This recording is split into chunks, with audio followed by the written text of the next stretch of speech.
somebody I once read, it's like rescue is like emptying the ocean with a spoon. Yes. It's like that. It really is like that. Do you love cats, animals, nature, and have a heart of service, and are deeply, deeply spiritual, intending to follow a path of service and of your soul's urges? Well, if that resonates with you, then I welcome you to this video, which is an excerpt from my podcast, Charmed Life, where I have a guest named Phaedra of Balam Foundation, a cat rescue organization. It's a powerful conversation, so join us.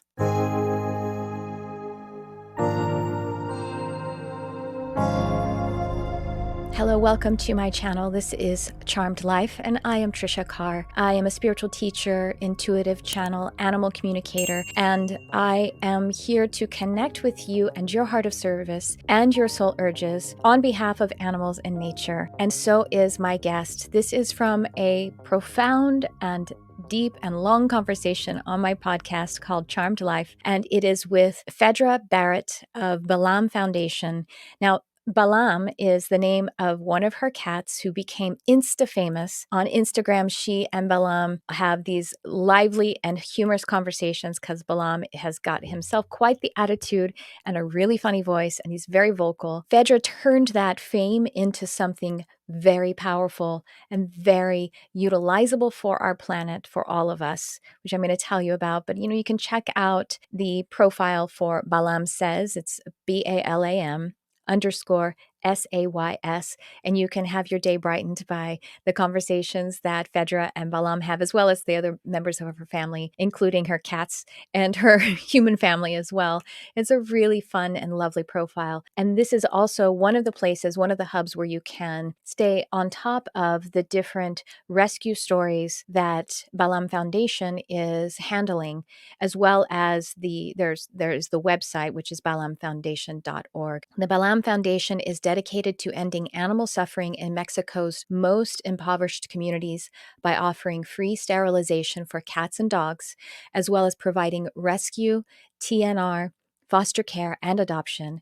They make a difference for the most vulnerable stray and wild and feral animals. It is really powerful work. And if you're like me, considering how much pain, suffering that there is with animals, and of course, as we talk about on the full-length podcast, we talk about the environment, and we can feel really immobilized by how much work there is to do. But with the work that I see Phaedra doing, I feel very encouraged. And by supporting a foundation such as Balam Foundation, by volunteering, writing letters to change policies, by doing all of the things that we can do for animals and nature and our environment, we really are making a huge difference. And I'm feeling I'm actually receiving channeled downloads information. If you want to check the description, there is a link to a live channeling session I did. To my surprise, because I wasn't expecting it, it turned to the issues of climate change and what is happening to animals in nature, and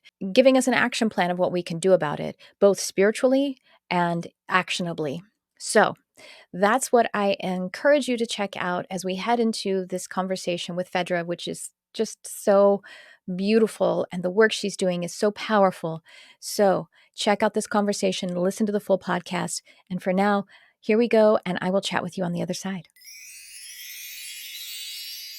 Phaedra, I am so excited to connect with you. I have been following you and your amazing family, I guess, a couple of years, and I'm just so delighted. And to me, you and your family are huge celebrities. Like, this is better than having Gwyneth Paltrow on for me.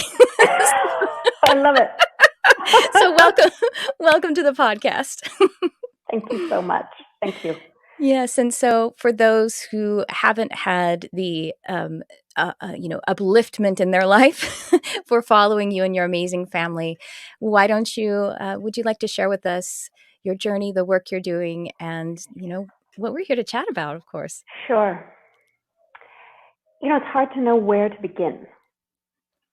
I've always been an animal lover, and in particular, I've always had a really intense connection with cats. Yeah. I'm an only child, And so growing up, my siblings were cats. Yeah. And we would bond really, intensely. So I've always had cats, always, always, always as part of my life. And I always wanted to work with animals. But I knew I couldn't be a vet. Yeah. So I actually trained as an acupuncturist for humans. Mm-hmm.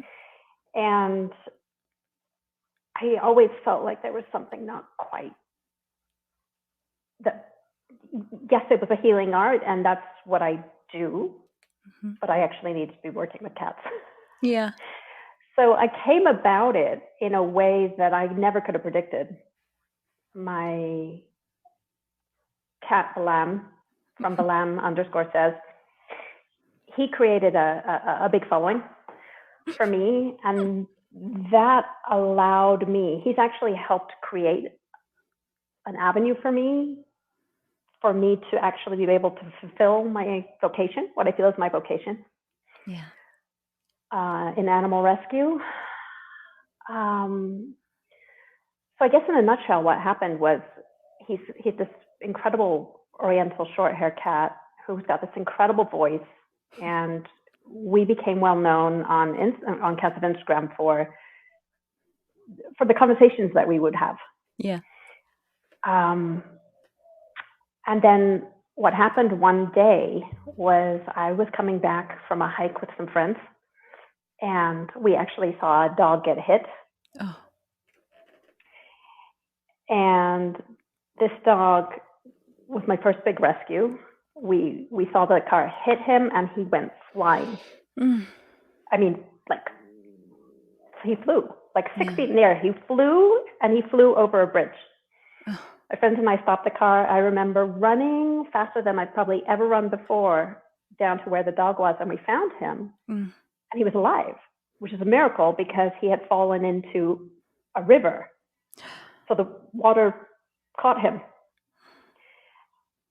And he was, swimming frantically to try and get out. And I knew something was wrong with him. Anyway, to cut a long story short, that was my first big rescue. He was paralyzed from the incident, but I was able, using my platform, to find him an amazing home in California. His name was Speedy. So that was my first rescue. And then, not even joking, the following month, I had another paralyzed dog.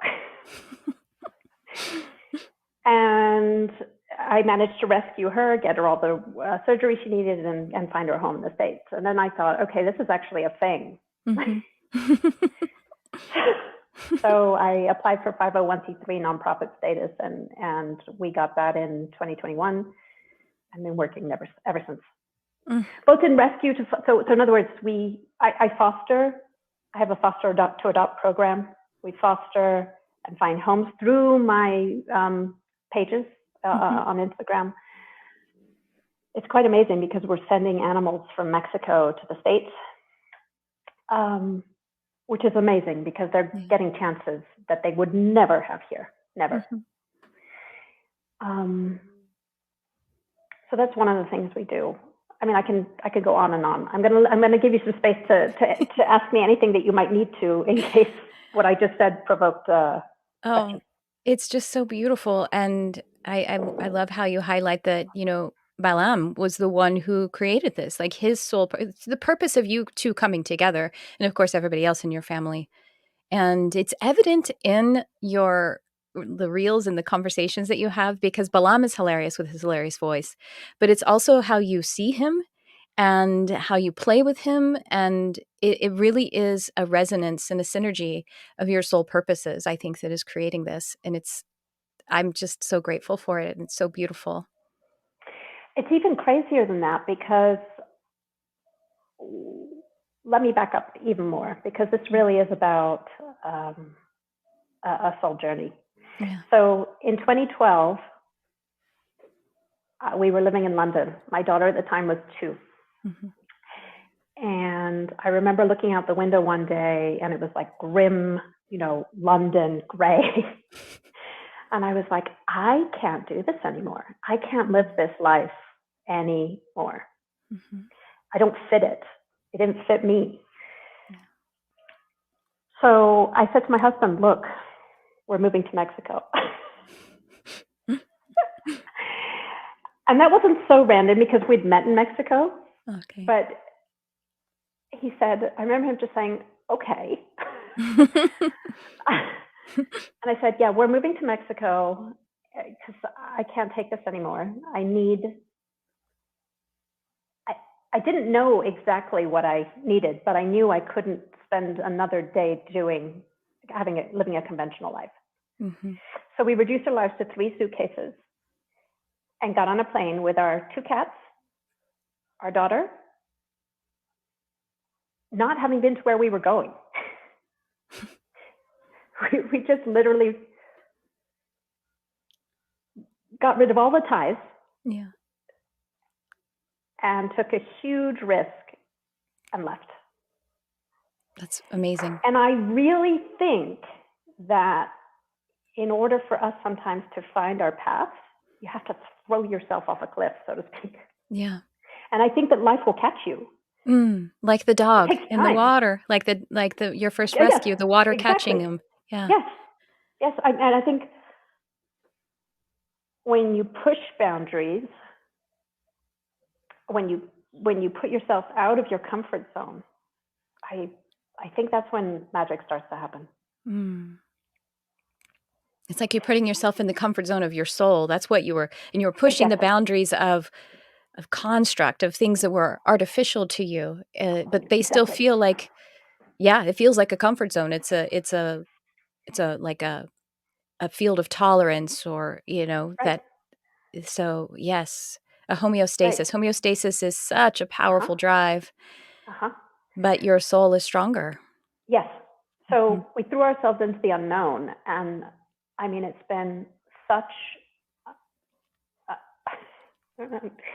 so difficult in so many ways, but it's that difficulty that it brings you strength and character and courage and all those things. I love this quote I have from Marianne Williamson. She says that the mental and emotional challenges that we have in our life are the gravity against we push to make ourselves stronger, like the yogi pushing against the earth, or the weightlifter picking up and putting down the weight. That's what actually makes us stronger, as we push against those mental and emotional challenges, and physical ones too, obviously, that we meet. Right. Life's challenges. Yeah. Right. And so here you are in Mexico. Where in Mexico are you, by the way? I'm here in Mexico. It's a beautiful UNESCO World Heritage town called San Miguel de Allende. And I had been here once in 1995 before we actually made the move, but I never thought I'd come back. I mean, I was only here for a month. And I just kind of thought that it would be a really good fit for me and my husband. And we thought we were only going to be out here for a year. We've been here for nearly 11.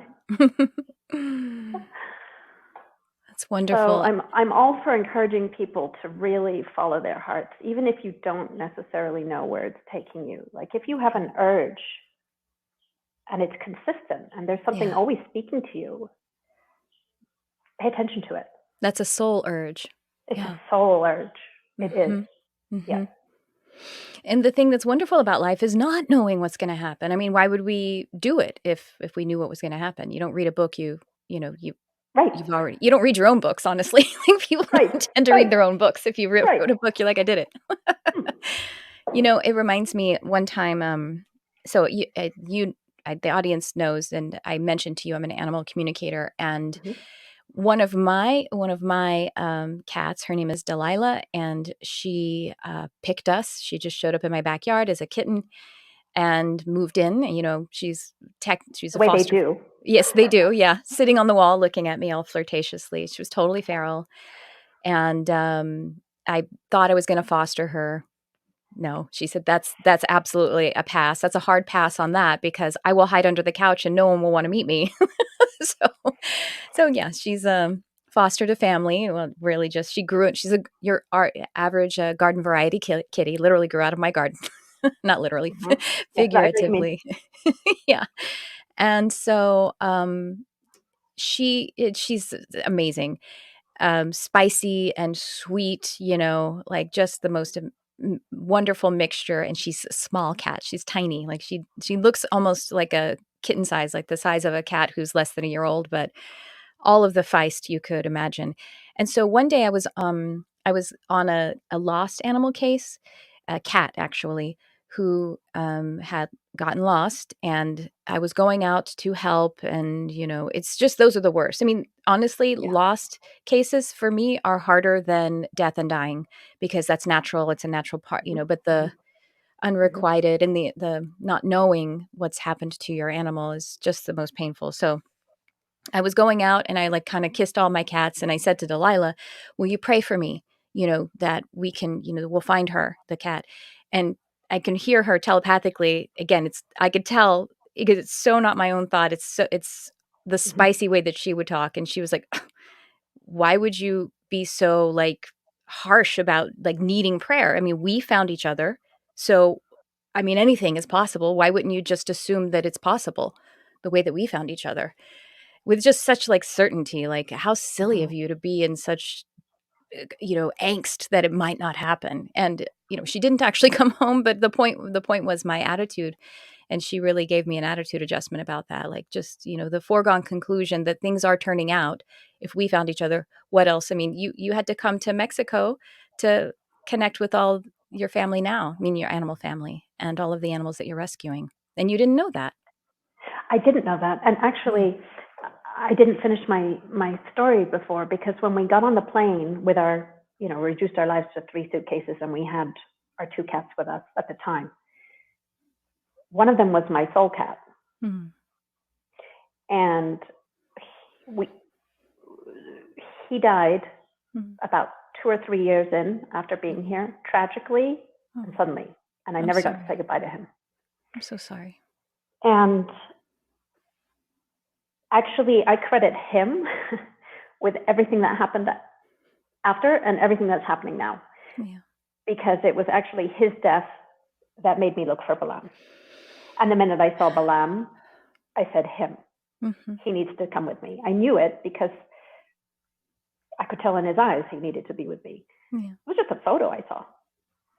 And so I still feel like my dead cat Mescal. Mm-hmm. Oh. We're still working together. I wouldn't be doing this if it wasn't for him, because I wouldn't have had Balam. So it's just interesting how everything really is so connected in ways that you could never see or understand at the time. That's so common. I was devastated. Of course. And that is so common in my animal communication work, is that the animals who pass, they pick the next animal. I'm certain. Mm-hmm. I'm certain of that. Mm-hmm. I am sure. I mean, in fact, I'm kind of, it was such a mysterious death and so bizarre that I almost feel like he was like, yeah, I got to go because you got to do this. Right. Right. It's bizarre. And it doesn't, and this is another thing, like you can't see it, but their transitions, their graduations, they do something with it every time. They do, like Mescal did what he did, gave you Balam and moved you forward in this work. They'll also do things like just energetically, the way that an animal will pass. Sometimes if you relate it in their body symptoms, they'll take with them energy from your body with them to assist them in the decline of their body. So like when my cat Aramis, who's been gone now 10 years, he had kidney issues, which most cats do. And he also had a brain lesion that was pressing against his optical nerve. I was legally blind at the time and needed eye surgeries, as well as having a third eye awakening right alongside of his death. So the sacral energy, the third eye energy, and my physical eyes even. And so he manifested that to help his body to power down and take that energy with him across. Yeah. I mean, animals are so remarkable. And to me, everything is more conscious than we give credit. Mm-hmm. Everything. I'm talking about rocks, leaves, trees, everything. Mm-hmm. I really, really firmly believe that. Mm-hmm. And I think cats are particularly fine-tuned, very sensitive, very, very sensitive beings. And I love that about them. I love that you have to work with them. I love that you have to convince them that you are worth their time. You do. You have to work, and it's not a dog. No codependence with cats. No. Well, maybe with Balam, but he's different. Yeah. So, well, Balam and you have these wonderful conversations. And again, like it's not just, maybe some people, the way they're experiencing it is something a little more surface and it's just like, oh, isn't that funny? But you do see, it's evident in the humor that you share with him. And by the way, that's another thing I think people are surprised to understand is that animals have sense of humor. They have cats are hilarious. You think that your cat is telling you a joke or you think you're making it up. No, they really are telling you jokes and they love to see you laugh. Their faces don't smile in exactly the same ways as ours do, but you can see it in their eyes and feel it in them, right? Yeah. God, I love cats. Me too. So I have 4 now. I've had as many as 6 and they're all just, well, I'll tell you if I'll share a story with you. One who the most recent one to join our family, which has been now 5 years ago, but he was a rehome. He was 6 years old when he came to live with us. He's a purebred Russian blue, and I've never had a purebred cat before. It doesn't matter that much, but it's really interesting, And so he was actually, his name is Con, and my husband knew him because he was in the family of someone who's like a colleague and friend of my husband. So he would go over there and visit and like have some scotch with this friend/colleague in his studios. My husband, a musician. And Con was there. That's what he was called. We doubled his name. We called him Con when he came to live with us. And so they'd been friends since he was a little kitten. And he would always like come, look right into his face, hello, hi. I mean, you know how cats do that, ones that are that are very sociable. They're like, how rude. Why didn't you say hello to me? Balam's probably that way, right? And so, yeah, he knew him all that time. I'd never met him. And then this one night, I woke up in the morning, and I usually don't talk in the morning to my husband until he actually usually gets up earlier than I do. And I don't talk right away. I need a little time to warm up. But we were both still in bed as we woke, and we're kind of like just rousing. And so I told him while we're still lying in bed, I just had this really interesting dream, and it just stood out so much. There was this cat. Well, it was like my cat Franzi, who's my famous cat. He has 18 million views on YouTube. Just decided he wanted that attention. And I was like, Franzi had this condition, but he was fine. It was the thing with the condition, it made him turn into this silver cat, but it also made him live to be like age 40. And so it was a strange dream, but I kept seeing this silver cat that I loved, like, and I think this was Franzi leading me to him actually. It's so strange. And my husband was like, oh, how weird. Sounds like it was a good dream. I'm like, yeah. Well, then we go through our work day. And then that evening, we're sitting on the couch next to one another watching TV. My husband's on his computer. And he goes, oh, my God, I can't believe it. Robert wants to rehome Con. And I was like, I was like, I don't want to know about that sadness. Like someone who rehomes their cat. I don't want to be in the story of that because I also don't want to judge them. And so I didn't want to look at it. And I was like, well, I mean, there must be some reason why they do need to separate. It's probably for the best, whatever, without even like, I was like, kind of like, don't tell me the story. And then he turned the computer to me and he said, I mean, look at him. And it was him from my dream. And Amazing. All day long, I had been thinking, I've never seen a cat like that that's silver. My friend, Patty has Cadbury, who's like a heathery gray. And then my cat, who's one of my ferals outside, he's like a slate gray. And I was thinking of all these gray cats. I've never seen a silvery cat like that. So he turned the computer to me. And again, I have a no vacancy sign out because we had 3 cats at that time and 2 ferals that I was, taking care of. But when he turned that computer to me and showed me Con, I was like, he's ours. That's who he came to me in my dreams last night. And I'm not that, it has to really like knock my door down in order for me to kind of take signs that seriously, but it was undeniable. And so 2 weeks later, he moved in. I don't think cats pay much attention to our no vacancy signs. I don't think Delilah didn't. Delilah mean, certainly didn't.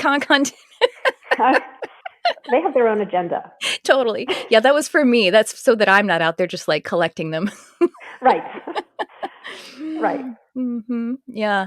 So I would love to hear more about, oh gosh, so the Balam Foundation has been, it's been like 2 years since it's been up and running with a 501c and you're, yes, tell us about the work. And also a lot of people don't understand what TNR is. And I really would love to explain what that is and just all the amazing work that you're doing. So the best way to start to say that if people think the overpopulation problem is bad in the States, right, here in a developing country, the problem is tenfold. Yeah. And I think this has been something that was stirred in me a long, long time ago, really wanting to do something about this, but until I had Balam, I didn't know how. But I remember, for example, traveling in India. And whenever you go to these developing countries, there are animals like everywhere, clinging to you too. And asking for help. Yes, it's painful. So I remember driving around India and seeing dogs everywhere, and I thought, oh my God, what I would love to do is just bring vets here and sterilize everybody. Yeah. And that was just a seed that was planted in 2007. And then, it's plainly obvious to me that the problem here is overpopulation. And then as a result of overpopulation, animals end up in the streets. Animals end up dying of starvation, of disease, cruelty. Yeah. Oh, God. Lots of abuse. And so wherever people are suffering, it's so much worse for animals. So there's a lot of poverty here, a lot. And so, of course, when we have poverty, we also don't have education. So people literally don't. I mean, I think it's complicated. I think when people are poor, their lives aren't valued. So I think there's a kind of like, why would I value this cat? Right? I mean, nobody's paying attention to me. No one's taking care of me. No one's helping me. So anyway, I decided that I was going to start with the Balam Foundation, and we were going to focus on providing free sterilization for animals in all the impoverished communities around our town. And that's what we do. We have a team of vets who go out to local communities once a week, and we sterilize cats and dogs for free. In a day, we go out with about 3 vets, and we'll do about 40 animals. Wow. For free. And it's really like battlefield surgery. I mean, there's no... Right. It's not pretty. It's not pretty. Yeah. But it's making a difference. And then every so often what I'll do is I'll bring in a team of vets from Mexico City, and we'll have large-scale sterilization campaigns. So we did one in January, I think it was, and we sterilized 237 cats in a weekend. A feral as well as tamed, or? They're mostly people who can't afford the vet fees. Sure. Who actually care about their animals. Yeah. Who show up at those events. And people will literally wait for hours to be seen. That's hours. Nice. It's always extraordinary to me how good and patient and kind people are. And in those circumstances, you can see there's a lot of love there that people have for the animals. And they want to do the right thing, they just can't afford it. Right. Another thing we do is I have a TNR team, so that's trap, neuter, return. So we trap feral colonies of cats and sterilize them and then put them back exactly where they were found. If we trap a kitten and we can socialize that kitten goes for adoption. Right. And they stay with us and we get them healthy and everything. So they don't have to go back. TNR is incredibly difficult. Incredibly difficult trapping cats. I mean, they're so smart. But it's a really effective and humane way of dealing with feral cat colonies. Mm-hmm. And then I have also a foster to adopt program. So I'll have like 20 animals at a time, more or less, 20 cats at a time. And that's really my maximum. Yeah. Are they in your home? In your home? Or No. You have foster families I foster them myself in another space. But they're your responsibility. Yeah, just another space. Yeah. Absolutely. All my responsibility. Wow. All my responsibility. So I make sure that I get to know each animal really, really well. Yeah. So that I can pair them up with the right person. Yeah. And then when somebody steps forward, fills out an adoption an adoption application, we start connecting, we start talking, and if it's a good fit, we send that animal with a chaperone to the United States. Yeah, that's beautiful. So I've noticed, I come across it, and sometimes I'm sure you come across it because you have a big platform. People don't understand, first of all, that dogs and cats are domesticated animals. This means that humans have biologically interfered in their species, and they are biologically dependent. That's what domesticated really means, is that it's not quite as extreme, not as literally as a person who is unhoused or homeless, but it's close. They aren't biologically designed. They're not wild animals. People don't understand that a feral cat is not a wild animal. They're not designed to be in the wild, and certainly not in the situations that they usually are in, because it's not usually wild either, because it's got human interference. You know what I mean? Like there's a place in I think it's in San Bernardino, where people, it's so awful. It's like a dumping site. Somehow these people who dump their cats, they have a network and they all go dump their cats in this one area where there's a huge colony. And there's also like a fast food restaurant. So these cats are eating dumpster fast food, which is completely contrary to a cat's diet. So this is why Phaedra, if she has a kitten, will socialize the cat, because then put it on its life's path the way that it's biologically designed to. But with feral colonies, where they've been in that situation, trapping, sterilizing, and then returning actually controls that population, which they may be too far gone to socialize, and returning them keeps them from replacing other cats to come in and overpopulating. Yeah, exactly. That's the key, is that it's very difficult to work with ferals. I've done it. I'm doing it now. I have some ferals. It requires a lot of attention, because I have to convince them that I'm worth their time. Yeah. I have to convince them that I'm not going to hurt them.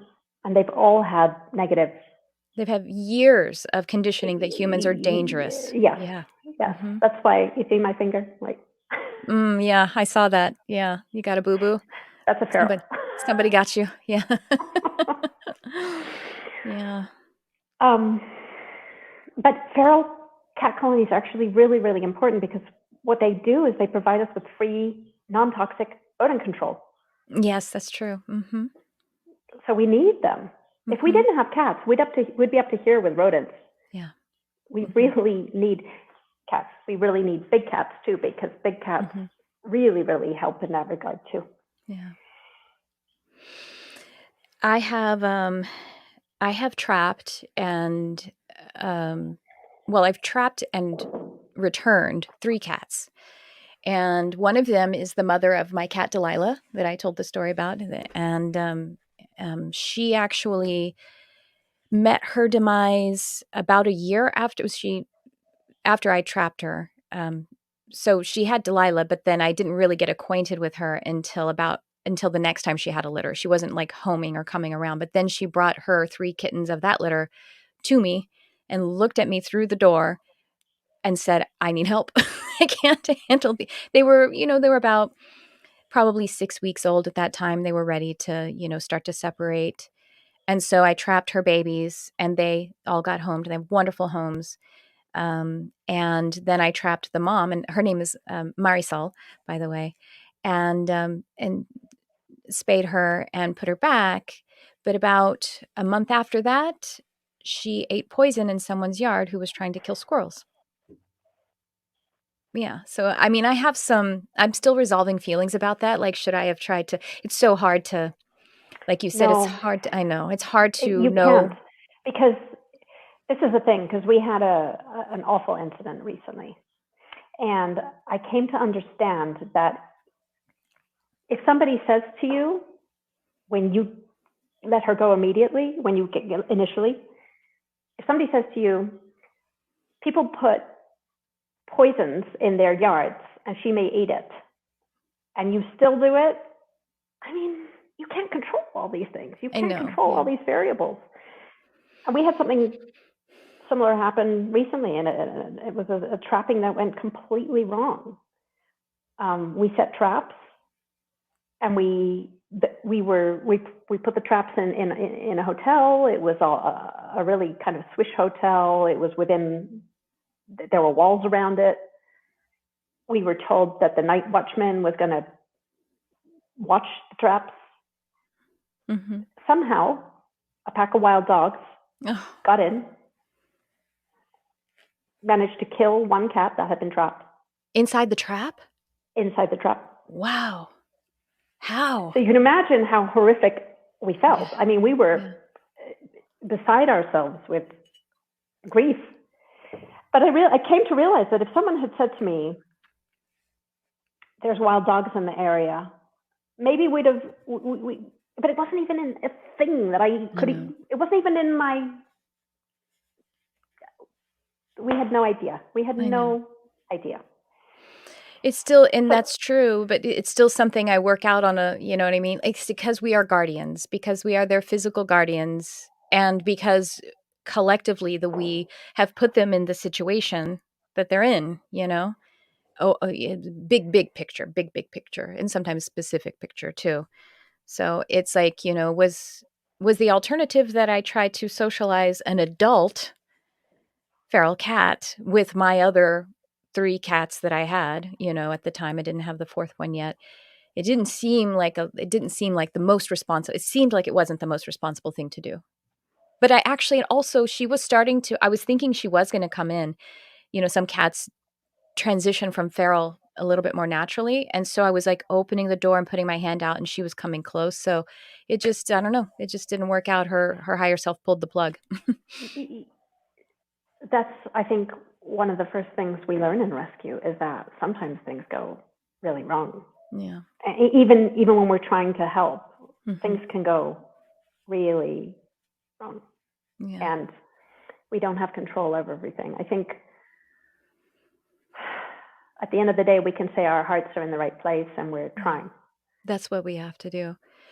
And just, I mean, it takes a very special soul to be able to do work that's like this, to be a rescuer like you are. It's like people who work with children who are in some kind of danger or ill, or sick children. It takes, but it's so unique the way you have to be, what your heart has to be, because it's sensitive and compassionate and vulnerable and open, but it has to be resilient as well. So how do you how are you doing that? How do you manage it? You're like, I don't know. Did you see my finger? There's a lot of joy, of course, too. And there's a lot of joy. People say to me all the time, I couldn't do what you do. Yeah. And I think to myself, really? Can everybody do this? But I'm learning that it is really individual. I think I've been a rescuer my whole life. Yeah. I don't think I know. I've been a rescuer my whole life. I started with lizards. Oh. And I think it's just who I am. Yeah. And yes, it's hard, and yes, it hurts. And some days I wonder what on earth I'm doing, because I just think this is so hard. How did I get myself into this? But also, we're saving so many lives. We're bettering so many lives. We're providing this. Like, I love for me, like rags to riches stories. Yeah. Those are the things. That's what keeps me going, because I love it when we take a cat from a community here that has just had the most awful treatment. Yeah. Or awful experience of life. And then we get them, and I just know, like, that I can turn their life around and we can find them a great home. I don't know if you saw my recent rescue, Leona. Yeah, I did. Her. I did. Yeah, you could tell the story. I'm a bit traumatized by the story. The story is traumatizing. It's important. Yeah. Mm-hmm. But it highlights my point. So Leona is somebody who we rescued, who had been kicked till they damaged her eye so that it needed removing, broke her jaw, and she was kicked because she was pregnant. Right. I was explaining the story to my husband last night, and he was like, does not compute. It's incomprehensible. Like, he's like, I don't understand that. I don't understand that. What does that mean? I don't either. Right. Yeah, right. So she was kicked because she was pregnant. And so, of course, all her babies died. But, okay, so she came to me, and I just, this is the sad thing, is that a lot of these animals come to me because they've had an awful experience, and I find them that way. Otherwise, I wouldn't find them. Mm-hmm. And I just feel like, this is why I call myself every cat's fairy godmother, because like, we can take this horrible story, horrible, tragic, terrible thing. And for me, the joy comes in going, I can't think about what happened. Like, I can't even go there. But let's think about let's start to imagine what we can create for you. Yeah. Like, what kind of amazing life we can give you now for something that you never, ever, ever deserved. And somehow she still manages to be sweet. Yeah, That's what astounds me. These animals, their souls are just so gorgeous. This is really, in the framework of what you're doing, there are so many, I would say, people, everyone who's listening here has a certain kind of soul calling, the way that you have, the way that I have. You have a drive of compassion and wanting to make the world better, and also probably think that, like with this person who kicks a cat because she's pregnant, like, how are these also human beings? And I'm a human being. Like, this doesn't make any sense, but the pain that we collect from our observation makes us feel disempowered. And so what I'm loving about this and what you're modeling for us is that there's something way more important than you have to bootstrap and move past it, because there is something wonderful on the other side, almost always. Mm-hmm. There really is. And I think experiencing your own pain and tragedy and personal tragedies, which I've had, and moving through that and getting to the other side, that strength that you get when you get to the other side is like, I can do this. I can do it. Yeah. Mm-hmm. Such and such an incident didn't kill me. Right. And, so that and the evidences of that we get to draw upon, we move through those experiences. Unfortunately, it doesn't mean that it's less painful the next time you meet another Leona, but it does mean that you're stronger to be able to bear the pain and to move forward, and to have it gives us a momentum, I would think. Would you agree? There's a momentum that builds. Absolutely. I think, humans are so complicated. Yeah. We can be so awful, and we can be so kind. Mm-hmm.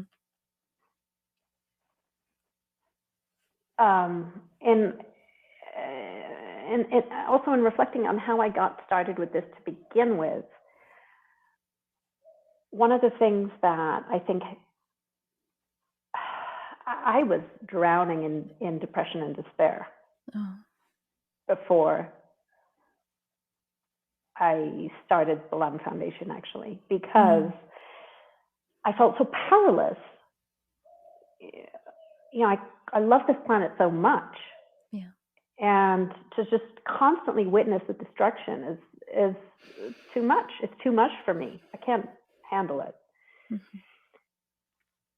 You know, climate change is something that's really, it's something that really calls to me. I can't stand that the earth is suffering. Yeah. By our hands. Mm-hmm. And greed. So, you know, I just felt so despairing. But something that I think that I want to share with the listeners is that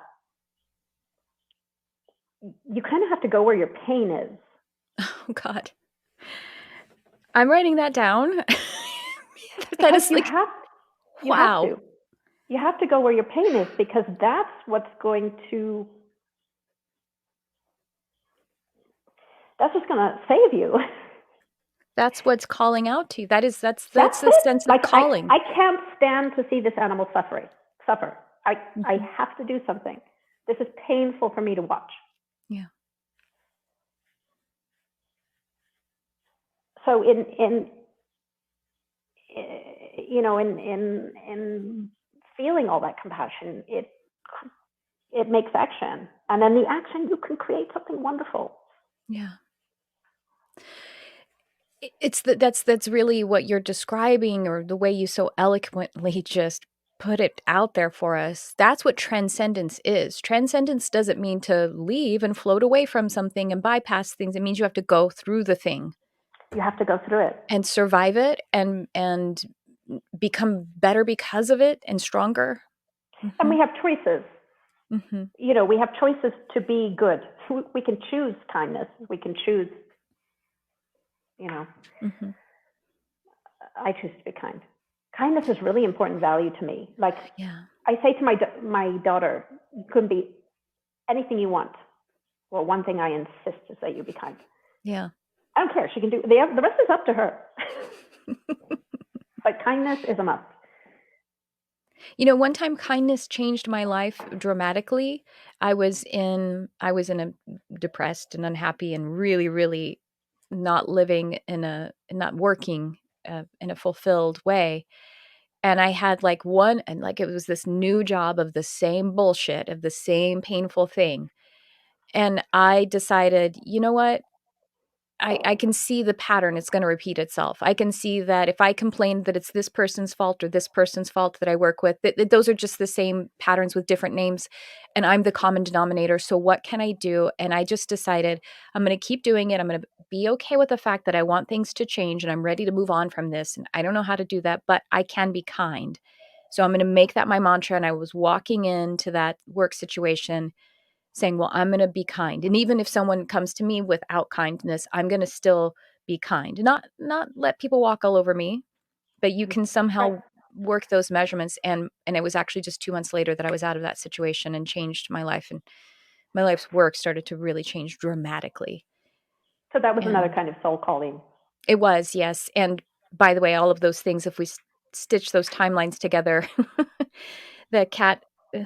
my cat who I mentioned with the brain lesion and the kidney failure, it's like he took me across that threshold. I had only started the new career that changed my life. I'd only been in it like 2 months.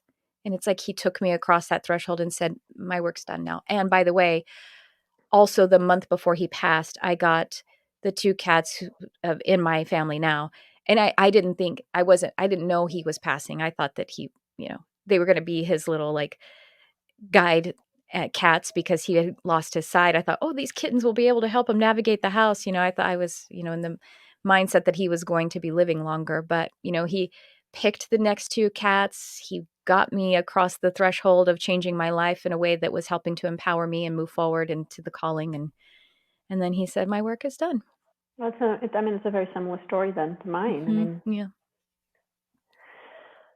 Yeah. So tell us about your family. We have Balam, who is one of the Oriental short hairs. Let's end on a silly note. Oh. I have so many cats. How many do you have? 5? 7. 7? I Oh, have 2 gosh. that are living with my parents because I had a foster fail. Okay.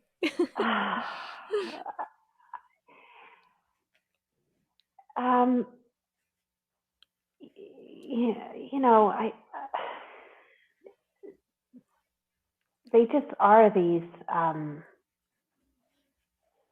incredible beings in my life who, what always amazes me, especially doing rescue now, is how deeply individual each being is. Yeah. And how much character they have. And what's beautiful when you rescue them is that when they're no longer in fight or flight, yeah, when they first come to us, I'm deviating them. that's okay. When they first come to us, they are so terrified.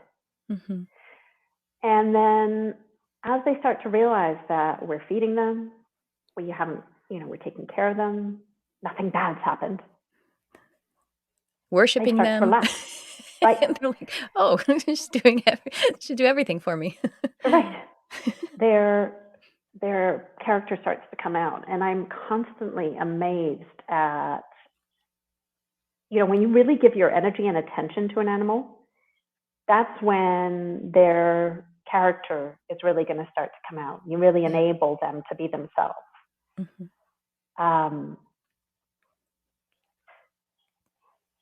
So I think, what do I want to say? I guess when I got Balam and Chaska, I was a different person then. How long has it been now? How old are they? They've been with us for 7 years. Okay. Yeah. I was a different person, completely, actually. And I think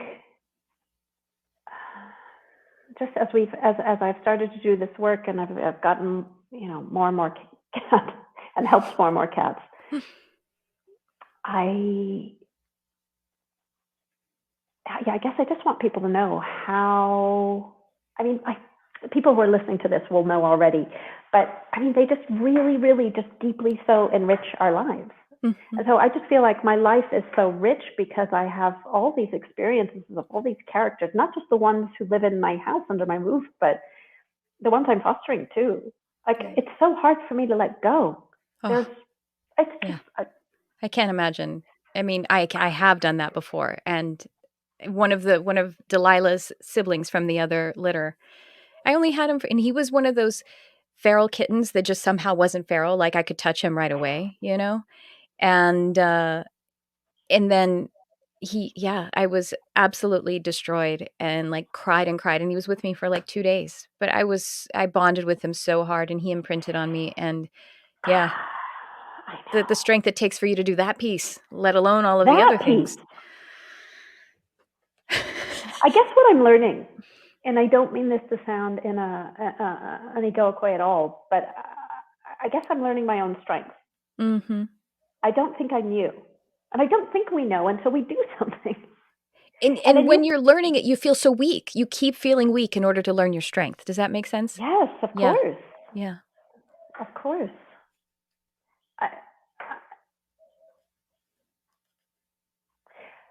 More than anything, I think what I want to convey to people is that I really encourage people to listen to that voice that says, that's asking them to do something more. What is it that hurts you? What is it you can't stand to see? What is it? The pain points, The pain. You go there. Yeah. And to do our best to go the one step at a time, to bring presence to it, because I think that's how we feel defeated. Because how can you save all of the animals in Mexico, let alone all of the animals in your area? We got to go one step at a time. Today it's Leona, It's somebody I once read, it's like rescues like emptying the ocean with a spoon. Yes. It's like that. It really is like that. Phaedra and I connected on a lot of things that went deep into the heart of our existence as human beings, including, the patriarchy, including the oppression of the feminine mother voice and in the environment. And I feel, again, really encouraged that the actions that we do take, both in our spiritual interpersonal working, as well as doing anything to move the ball forward for our healing, is it. Let us be encouraged to move forward, because that empowered and encouraged movement will give us more momentum and make us more resilient and really help us to be in alignment with our path and that soul urge that we sense inside of us. Phaedra says in the conversation that if we want to understand what our soul urge is, or our life purpose, where however you want to frame it, is that we should go where the pain is, meaning that sensitivity of what we are feeling in our hearts is our work. It is, if we can alleviate our own suffering by chipping in, by contributing, then I think we're doing that work. We're doing the soul's mission. So do check out her Instagram and do check out the website. And I also want to make an invitation for you to check out my offerings, because one of the things that I teach is animal communication. And I use my animal communication in volunteer senses, as well as, as an actual service and of course, teaching it. But I do use it in a nonprofit, completely volunteer way, where I work with sanctuaries and also other situations of medical and health requirements, and helping, for example, to facilitate an animal to be homed by finding out whether that is a match. There's many different ways that you can utilize a skill such as that. So if you're interested in finding out what that is, if you are like Phaedra, and me, like, I want to work with animals, but I don't think veterinarian medicine is my jam, then maybe it's animal communication, whether it's professional or volunteer, or a way to expand your life, your spiritual work, and your connection with animals. I'm offering it regularly now, so check that out. And also, I do have payment plans and scholarships, so keep your ears open for any of that, just as a way for you to dig in to the purpose of being so connected to animals and nature for yourself and for all of us. So that's what I have for you in this video. I do hope you will check out Balam Foundation and that you will continue to shine your light on our beautiful world. Thanks for tuning in. I love you, whoever you are.